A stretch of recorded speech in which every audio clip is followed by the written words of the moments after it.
What's up, guys? My name's TB, and this week we'll be talking about Sword Art Online Season 3, Episode 9, Nobleman's Responsibility. And this episode was very interesting at the beginning. I was very excited, actually, because I wasn't exactly sure what was going to happen in this episode. Sometimes you get a little bit of a hint last week, what's going to happen the week coming. We didn't really get that last week for this week, so I was pleasantly surprised. In the beginning, Kirito was explaining a little bit to Eugeo about how his seniors, how his mentors are able to actually become so strong, because he knows himself. Kirito knows he's in the game, but no one else knows this. He's the only one who actually knows this and how the game works. He explains a little bit to Eugeo about like where they draw their strength. Lina is Kirito's mentor. Eugeo's got his own mentor. The person that Kirito fought in that fight, the Liventinian guy, the guy who had the red sword, and he was able to draw, his power, his source of pride from his family, and like all the stuff that they've done, his whole entire lineage. He explained that to Kirito. He explained that to Eugeo, and basically Eugeo was trying to think, well, what do I draw my source of power from? How do I get stronger? And then he thinks of Alice, which is obvious to us, but it may not have been so obvious to him. And I've been asking, why hasn't Eugeo been showing us the fact that he can use sword skills and light effects? And he does. In the very beginning of this episode, he does. And it makes me very happy because I've been waiting to see this dude, show his strength. He is strong. He is trained. He's an elite disciple for a reason. He's not up here just playing with fake swords, Show us what you got. And he does. Because then he walks into the two people who are above him. We've seen them in many episodes already before.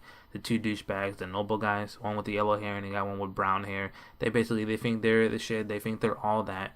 And Kirito and Eugeo aren't anything because they're not nobles. They're just common people. They're not from a family line who's very prestigious or whatever.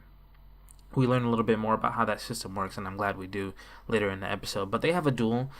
I keep on expecting for the fight to last longer than 5 minutes, but I should know by now that it doesn't. Since they're in the school, since they're still in the garrison, they're still in training, none of them have graduated yet, don't expect for a fight to last very long. And it ends up ending in a duel, but even though it ends up in a duel, the fight was good for Eugeo, for him to get some experience against someone who actually is good in combat. And we got to see where this guy draws his strength from. Kirito mentioned to Eugeo that they probably draw their strength from an extreme level of conceit. They're very prideful in the fact that they're nobles, so they think just because that is true for them means that no one else can be stronger than them. But he was upset. I believe his name is Humbert.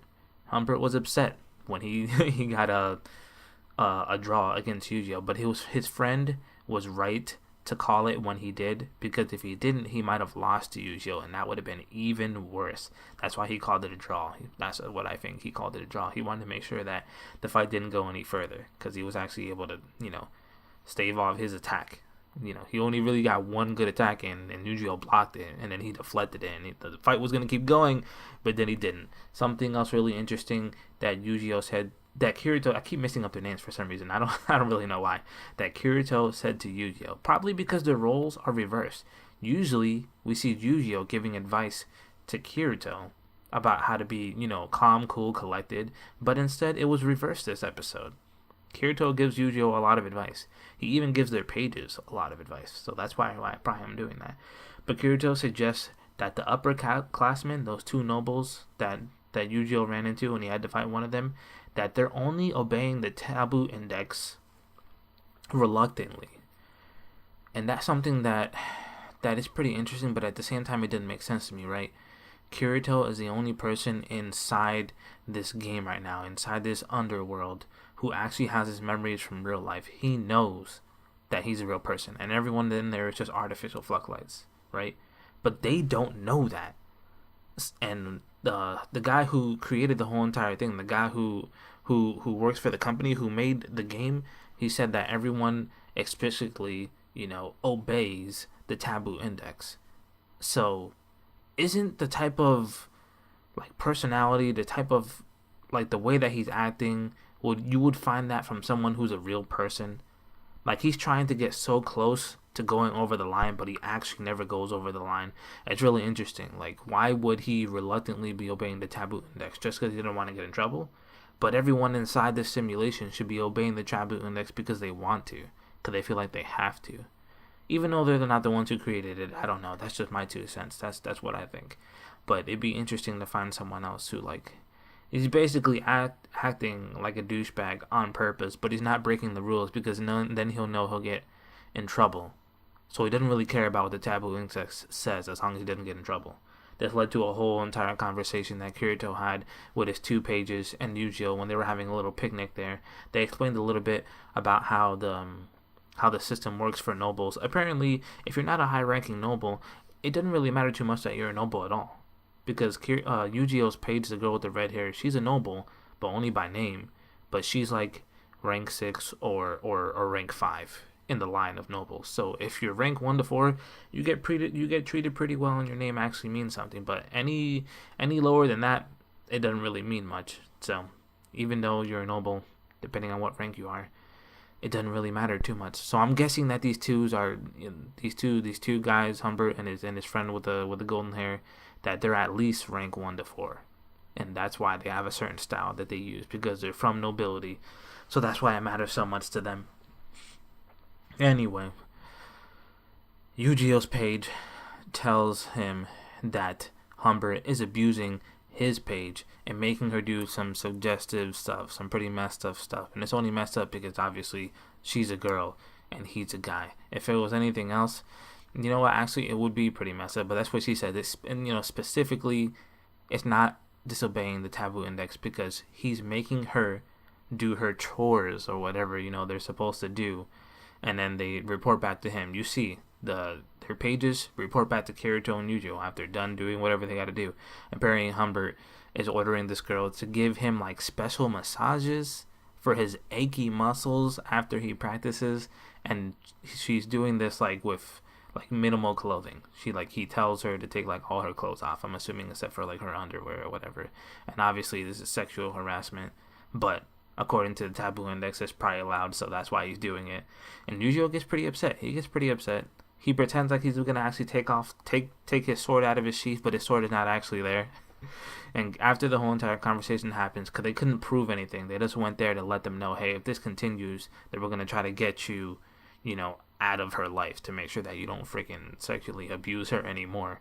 And Kirito's like, if they come at you again when I'm not around, just stay cool, bro. Just stay cool, because you don't want to fall into a trap that they're laying out for you to actually be the one to violate the taboo index and not them. And not that much happens after that. After the first half of the episode, which is basically just Kirito and Eugeo dealing with this man, they go back, to Eugeo and his page, the girl with the red hair. They don't say their names too often, and they're really actually really hard to pronounce. But anyway, you'll see it here. I'll put it up. She is worried about not only her friend's safety but her safety, because in the future, since she's from nobility, she says after she graduates from the Swordcraft Academy, it's tradition for her to be married to someone. Usually it's someone who's in the same level as her or someone who's one step above.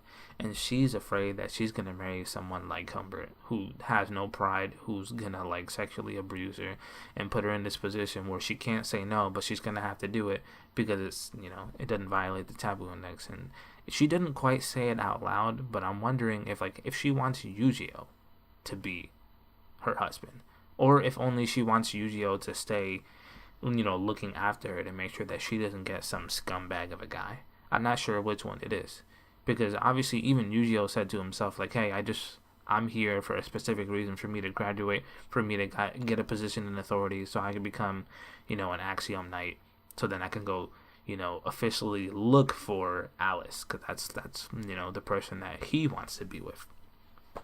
So I don't know. Is he just trying to look after her to make sure nothing bad happens to her? Or, does she want to be with him? Does she actually like him? It seems like she likes him, but it didn't explicitly say, so I don't know. Again, there's not too much to this episode. Those are the most important things that happen. Yu-Gi-Oh's a beast. Now we know he actually can use skills just like Kirito.